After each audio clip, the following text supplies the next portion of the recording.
तुम लोग बोला कोर्ट कौन है यहाँ पे? कंपनी लॉ में कोर्ट का नाम क्या है? एनसीएलटी। एनसीएलटी का फुल फॉर्म बताओ।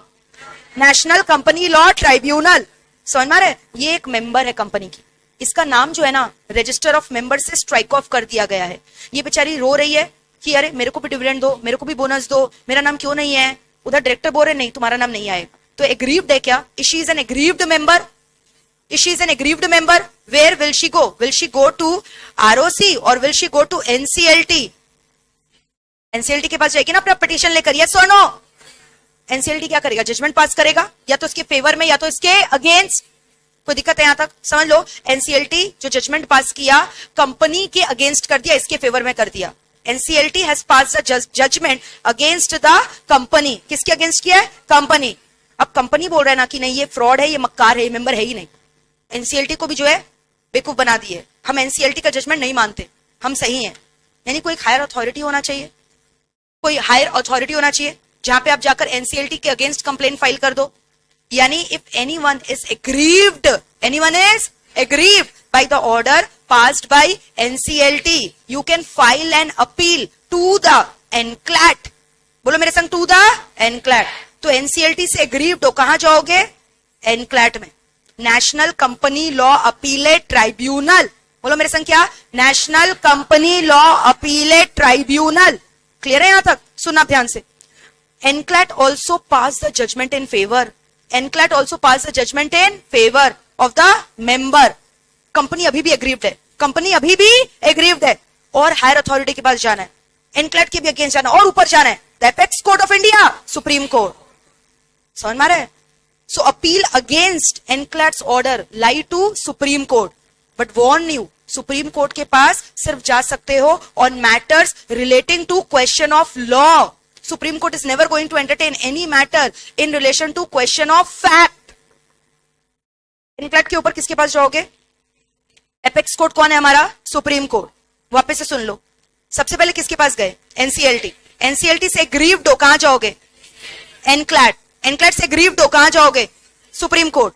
अच्छा, एनसीएलटी के पास किस लिए जा सकते हो? कोई भी मैटर के लिए, चाहे वो क्वेश्चन ऑफ फैक्ट हो, चाहे वो क्वेश्चन ऑफ लॉ हो। एनक्लैट के लिए भी कोई भी चीज के लिए जा सकते हो, चाहे वो क्वेश्चन ऑफ फैक्ट हो, चाहे क्वेश्चन ऑफ लॉ हो। सुप्रीम कोर्ट के पास सिर्फ और सिर्फ किसके लिए जाओगे? Only on question of law, which means no appeal lies to the supreme Court on matter relating to question of fact. Ma'am ये लॉ फैक्ट क्या है वो बताइए ना। सुनो, तुम मुजरिम हो कि नहीं हो, ये ऑलरेडी जो है लोअर कोर्ट डिसाइड कर रखा है, सुप्रीम कोर्ट इसमें नहीं बोलेगा।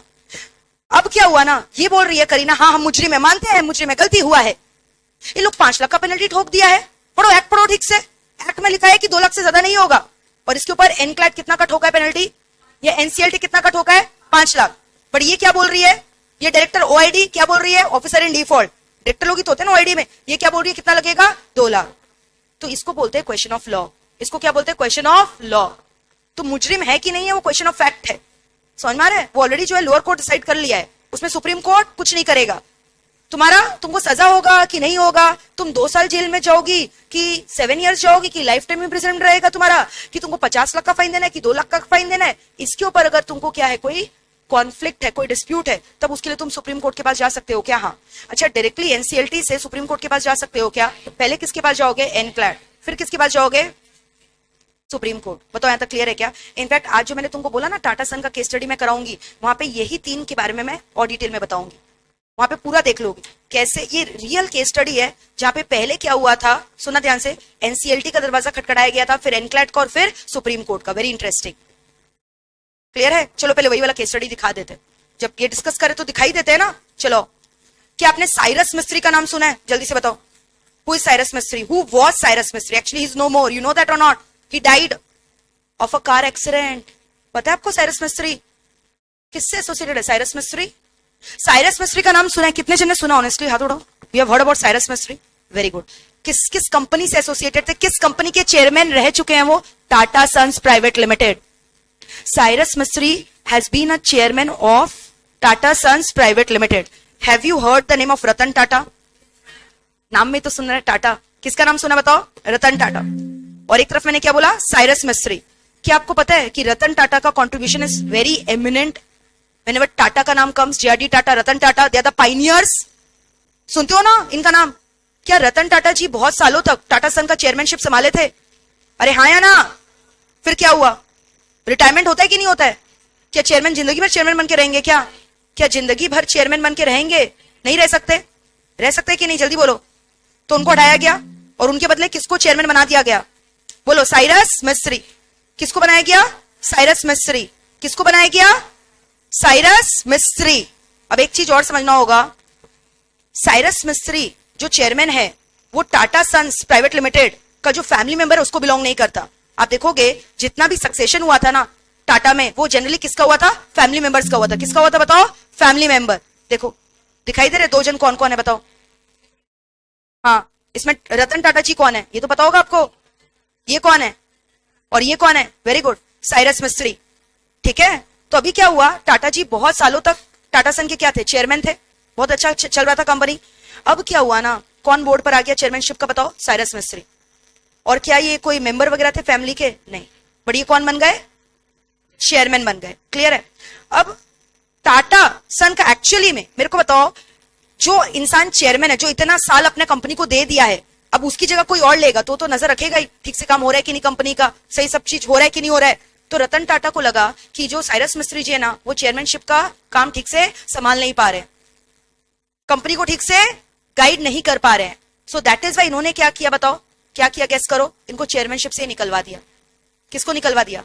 साइरस मिस्त्री। अब आपको पता है साइरस मिस्त्री चेयरमैनशिप से हट गए, कंपनी के डायरेक्टर तो अभी भी हैं। फिर क्या किया बताओ? डायरेक्टर को दूध में से मक्खी की तरह बाहर फेंकवाया। बाईपासिंग क्या? ऑरेंज है। शेयर होल्डर लोग किसका बात सुनेगा? किसका बात सुनेगा? साइरस मिस्त्री जो नया नया बना है चेयरमैन, कि रतन टाटा का बात सुनेगा? समझ में आ रहे हम क्या बोल रहे हैं? फाउंडर का वैल्यू ज्यादा होता है कि जो भी नया नवेला चेयरमैन है उसका वैल्यू ज्यादा होगा। वापस से सुनो क्या हुआ केस स्टडी। पुराना चेयरमैन कौन था? रतन टाटा। और क्या आप रतन टाटा के बारे में जानते हो? फिर रतन टाटा क्या हो गए? रिटायर्ड। अभी फिर नया चेयरमैन कौन बना था? Cyrus Mistry. Cyrus Mistry according to Ratan Tata was not taking care of the company very properly. समझ में आ रहा है? फिर इसके लिए क्या हुआ, रतन टाटा ने उनको चेयरमैनशिप से हटवा दिया। फिर वो डायरेक्टर थे, डायरेक्टर को हटाने के लिए क्या करना होता है? Simple majority, shareholders approval, ओआरएन जीएफ, यानी उनको डायरेक्टरशिप से भी हटवा दिया। क्या? किसको हटवा दिया?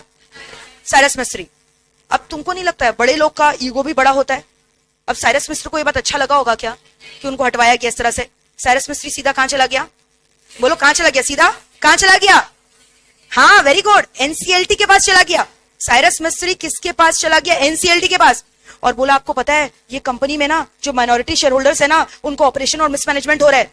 मेजोरिटी में जिनके पास शेयर है वो माइनॉरिटी शेयर होल्डर को क्या कर रहे हैं? दबा रहे हैं और अपना क्या कर रहे हैं? दबदबा बना रखे हैं। मेजोरिटी शेयर होल्डिंग तो किसके पास होगा? टाटा ग्रुप के पास होगा ना। तो बोला हम लोग, मेरे पास तो माइनॉरिटी शेयर होल्डिंग है कंपनी का, तो ये लोग मेरे को क्या कर रहे हैं? दबा रहे हैं।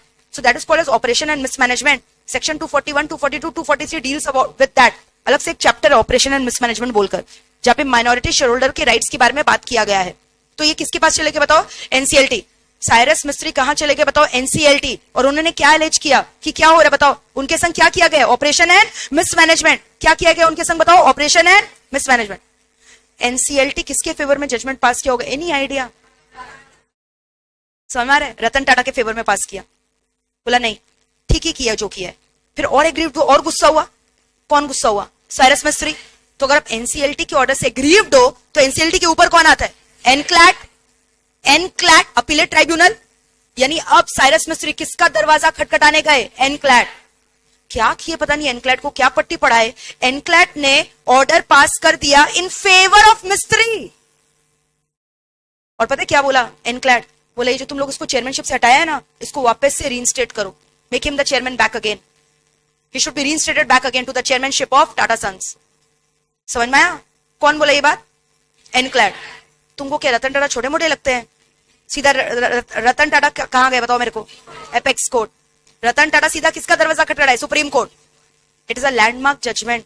Supreme Court came out with the judgment that Mistry cannot be reinstated back to the chairmanship because whatever has been done complying by the provisions of the Companies Act 2013। क्या डायरेक्टर को ऑरेंज पास करके हटाना allowed नहीं है? अगर chairmanship का पता चले कि वो कंपनी का जो है ठीक से काम नहीं करे, क्या उसको हटाना सही नहीं है? सही है। तो तुम क्या बोल रहे हो कि उसको नहीं हटा सकते? अगर तुमको लग भी रहा है ऑपरेशन एंड मिसमैनेजमेंट हुआ है तो ऑपरेशन एंड मिसमैनेजमेंट का रेमेडी मिलेगा ना। ऑपरेशन एंड मिसमैनेजमेंट के सेक्शन में क्या ये लिखा है क्या कि हटाए हुए चेयरमैन को वापस से अपॉइंट कर दो, रीअपॉइंट? तो तुमने जो लॉ का डेफिनेशन है, जो लॉ का प्रोविजंस है, उसको मिस इंटरप्रेट किया है। किसने बोला ये बात? Supreme court. तो एनक्लैड का भी क्या हुआ? बंटाधार। समझ में आ रहा है? बोला तुमने क्या किया है? लॉ के प्रोविजंस को मिस इंटरप्रेट किया है। चलो ऑपरेशन मिसमैनेजमेंट हुआ भी है, बट इसका ये तो कहीं नहीं लिखा है कि ऑपरेशन मिसमैनेजमेंट होगा तो जो रिमूव चेयरमैन है उसको वापस हम लोग क्या कर सकते हैं? रीइंस्टेट कर सकते हैं। देखो रतन टाटा का फिर ट्वीट आया था उस समय जब सुप्रीम कोर्ट का जजमेंट आया ना इन फेवर। देखो उस ट्वीट का स्क्रीनशॉट मैंने यहाँ पे लगाया है। देखो सबसे पहले क्या हुआ? टाटा सन्स फिर कहां गया? Move to the supreme court against the decision of क्या? NCLAT to reinstate. You understand what is reinstate? वापस से रख लो। किसको वापस से रख लो? साइरस मिस्त्री एज अ क्या? Chairman of Tata Sons Limited. तुमने एक चीज नोटिस किया? मैम बार बार टाटा सन प्राइवेट चिल्ला रही है, टाटा सन्स लिमिटेड है। इतना बड़ा गलती तो मैम से होगा नहीं, ऐसा क्यों? Any idea? Guys very important case study I am discussing. Phone code अगर बाहर फेंक दिया जाएगा, इधर ध्यान दो। चलो तुम मेरे को बताओ, टाटा सन्स प्राइवेट लिमिटेड में इतना देर से चिल्ला रहे हैं, यहाँ टाटा सन्स लिमिटेड क्यों लिखा है? नहीं, ये दोनों एक ही है। बताओ, कोई मुझे बता सकेगा? क्योंकि तुम्हारा ध्यान नहीं है ना पढ़ाई में, and I can not entertain that. बताओ कौन मुझे बताएगा? मैंने तुमको एक क्वेश्चन पूछा, इतने देर से हम केस स्टडी समझा रहे थे, टाटा सन्स प्राइवेट लिमिटेड चिल्ला रहे थे, बट तुम यहां पे देखो क्या लिखा है? Tata Sons Limited. क्या मेरे से गलती हुआ है बोलने में? हाँ मेरे से गलती हो सकता है। एमसी का वेबसाइट चेक कियो? चलो चेक करवाते हैं। चलो नहीं तुम लोग देखो क्या लिखा हुआ है। तुम लोग बोला ना, चलो देखो क्या लिखा है। ए बोलो तो कहां जाएंगे? जल्दी बोलो। www गए, अभी कहां जाए? हम नहीं बोलेंगे, जल्दी बोलो। एमसीए, फिर कहां जाए? Master data. मास्टर डेटा में कहां जाए?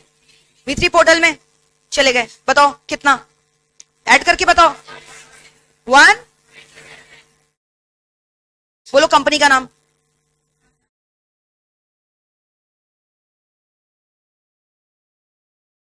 बताओ फुल। 1। पढ़ो क्या लिखा है।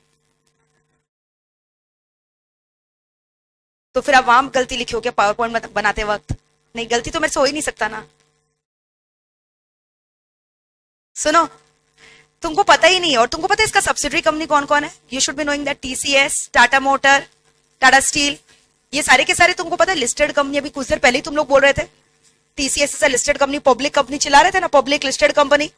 एक बात बताओ, ऐसा कैसे हो सकता है? बाप प्राइवेट कंपनी है और जो बेटा लोग है, सब्सिडरी लोग है, उन लोग क्या है? लिस्टेड पब्लिक कंपनी है। ऐसा हो सकता है? होल्डिंग कंपनी से प्राइवेट कंपनी, सब्सिडरी कंपनी जो है वो लिस्टेड पब्लिक कंपनी है। It's a hybrid company, it's a deemed public company. तुमको पता है नाम में प्राइवेट लिखता है, बट इसके ऊपर सारा का सारा पब्लिक कंपनी का प्रोविजन एप्लीकेबल होता है, क्योंकि इसके अंदर जितने भी सब्सिडरी कंपनी है सब बड़े बड़े सब्सिडरी कंपनी, और वो सारे के सारे सब्सिडरी कंपनी क्या है? लिस्टेड पब्लिक कंपनी है। It's a hybrid company, deemed public company है। ये नाम में तुमको प्राइवेट दिखाई दे रहा है, बट ये है कि actually public company. It's a deemed public company. ऐसा क्यों मैम? तुम देखो इसका बच्चा लोग कौन है, समझ में आ रहा है? तो बाप का नाम भी वैसे ही होना चाहिए ना। एक कंट्रोवर्सी आया था ये प्राइवेट पब्लिक के केस में, और तुमको पता है साइरस मिस्त्री इतना गंदा आदमी था, अपने ही कंपनी के लिए रतन टाटा का ही फिर जो है इतना सारा खिल्ली उड़ाया था। बोला इन लोग जो है ना अपने आपको प्राइवेट कंपनी बोलते हैं, कैसे बोलते हैं? इन लोगों पर तो पब्लिक कंपनी का प्रोविजन एप्लीकेबल होना चाहिए। इन लोग का नाम भी चेंज करो, इन लोग स्कैम कर रखा है, मेरे को हटा रहे हैं, इसलिए हमको रतन टाटा पसंद नहीं है। समझ में आ रहा है? दोनों के बीच में बहुत कॉन्फ्लिक्ट हो रहा था ना। जब वो बोर्ड में आया ना चेयरमैनशिप का, तो रतन टाटा को क्या कर रहा था? ह्यूमिलेट, कि गलत कर रहा है ये, प्राइवेट केस कैसे इसके नाम में? It's a public company. और फिर रतन टाटा को तुम ह्यूमिलेट करोगे तो बर्दाश्त करेगा क्या? वो भी बोला कि ये ठीक से काम नहीं कर रहा है। फिर दोनों का ड्रिफ्ट होने लग गया, फिर तो सीधा उसको बाहर ही कर दिया, और इस कदर बाहर हुआ कि वो दुनिया से ही बाहर हो गया। मतलब उसके पीछे उनका हाथ नहीं है, that was by accident he died. पता है कि साइरस मिस्त्री डाइड कार एक्सीडेंट में, सुना होगा आपने, ठीक है? तो कभी भी तुमसे पूछे ना टाटा सन कौन सा कंपनी है, बोला it's a private company, holding company से private company, but it's a deemed public company, क्योंकि इसकी जो सब्सिडरी कंपनी है सारे के सारे बड़े बड़े लिस्टेड पब्लिक कंपनी है। ठीक है? तो इसीलिए यहाँ पे कभी इन लोग क्या लिख देता है? प्राइवेट लिख देता है, और कभी क्या लिख देता है बताओ? जैसे तुम लोगों ने अभी देखा। क्लियर? देखो सुप्रीम कोर्ट का वर्डिक्ट दिया, पढ़ो। Give the verdict when? On 10th of January। और क्या लिखा हुआ है पढ़ो? State the order of NCLAT. बोला तुम्हारा ऑर्डर नहीं चलेगा, स्टे लगा दिया, मतलब तुम्हारा ऑर्डर एग्जीक्यूट नहीं हो। एंड गिव द वर्डिक्ट कहां पे? इन favour of sir Ratan Tata और टाटा सर। और फिर रतन टाटा का ट्वीट आया, we would like to express our grateful appreciation of the judgment passed and upheld by the Supreme Court today. It reinforces the value system and the ethics of our judiciary. So मैं पूरा case history तो देखो यहाँ तीनों आ गया, NCLT आया, NCLAT आया, supreme court आया, साइरस मिस्त्री, रतन टाटा. कितना आई ओपनर केस स्टडी है ये सब. और मैं अपने हर एक क्लासेस में तुमको इसी तरह से प्रैक्टिकल इनसाइट्स दूंगी ताकि तुमको लॉ इंटरप्रेट करना है तो मतलब यहां से निकलो तो तुम्हें पता है तुम कितना नॉलेजेबल इंसान है. क्लियर है. अभी जैसे बहुत जन को साइरस मिस्त्री का नाम नहीं पता था. बताओ कितना बड़ा बात है ये. मतलब तुम एक मेढक की तरह हो, कुओं का मेढक की तरह. A for apple, B for boy, ये पढ़ना है क्या खाली जिंदगी भर.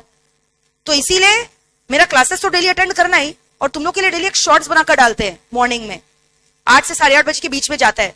प्लीज उसको डेली वॉच करना. शॉर्ट्स मतलब समझते हो, विद इन 60 सेकेंड्स खत्म. तो तुम अपने दिन का शुरुआत क्या 60 सेकंड नहीं दे सकते मेरे लिए. रास्ते में आता था ही देख लेना.